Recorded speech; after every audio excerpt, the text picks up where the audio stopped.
Hi, this is Michael Taylor. I'm the author of A New Conversation with Men. And so I wanted to take a moment to share with you the content of the book, to give you a little insight about what it is and how it may affect you or how it may empower you to become a better man. And so the book is actually written in a certain sequence that I believe is important for people to recognize. And this sequence is we have to first discover who we are. Then we have to be willing to transform ourselves, and then we have to really make a commitment to finding out our passions in life, and then we have to give back to society somehow. And so that's kind of the sequence that the book is written in. Real quickly, a brief overview of the chapters. In chapter 1, I talk about how the conversation began. And in this chapter, I talk a little bit about how I'd gone through a divorce and started asking myself some deeper questions, and how I found some answers to those deeper questions. And it is what really triggered me to become a speaker, become a writer, to become an advocate for possibilities.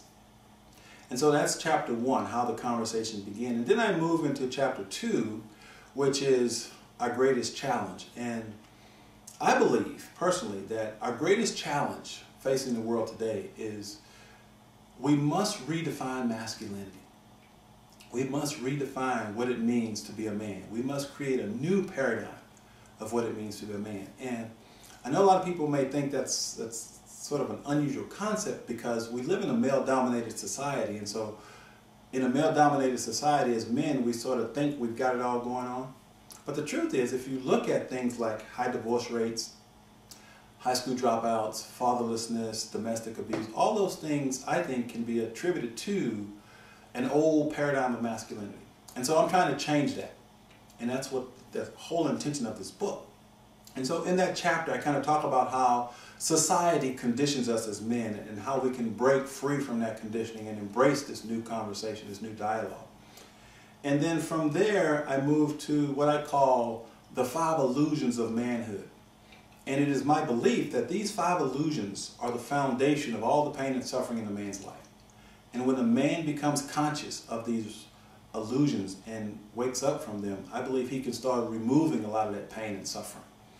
And to me, it's one of the most powerful chapters in the book. And from there, I move to the 5 masks of masculinity. And the 5 masks of masculinity are basically, I think, ways that we as men cope with stress.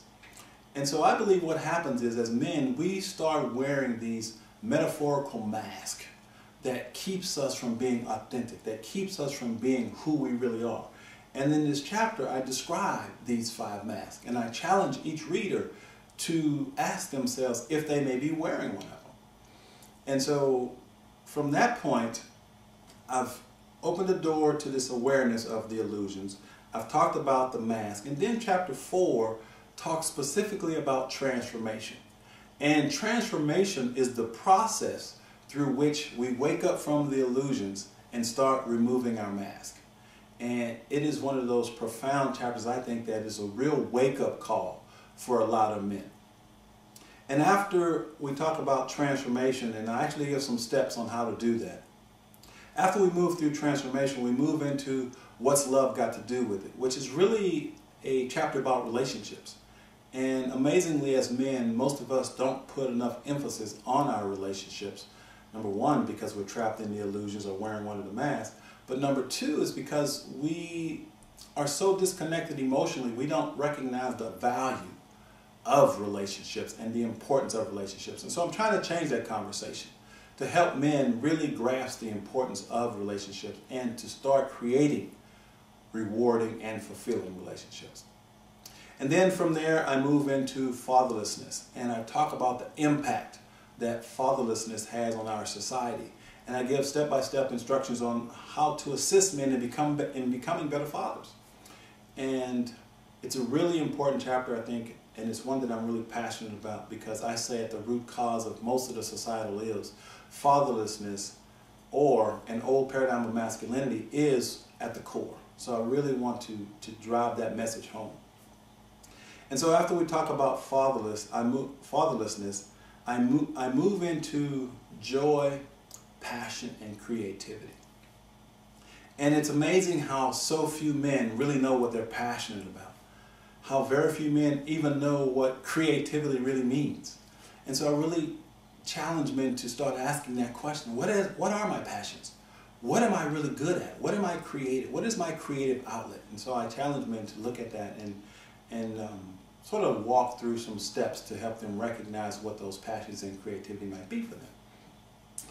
And then I move into spirituality.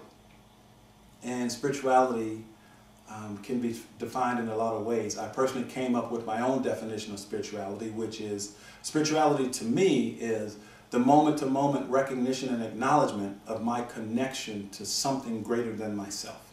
That is Michael Taylor's definition of spirituality.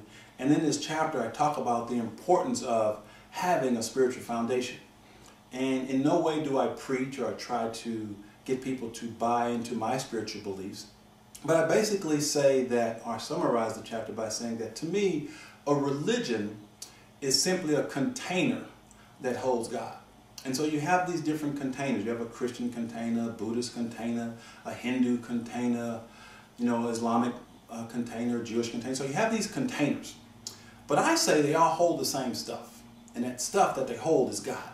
So we have to choose a container that nurtures our spirit. And when we do that, I believe we really nurture our spirituality. So I talk about that and how important it is in a man's life. And then last but not least, I move into the last chapter, which is the revolution. And in the revolution, I'm inviting men to embrace this conversation, embrace this dialogue, to become better men.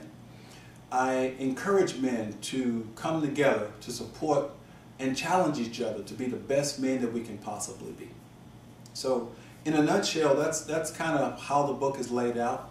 Again, my intention is to create a new paradigm of masculinity in which men learn to become better husbands, better fathers, trusted friends, generally happy with their lives. That's what this whole conversation is about. So I hope that I've intrigued you enough to pick up a copy and read it for yourself.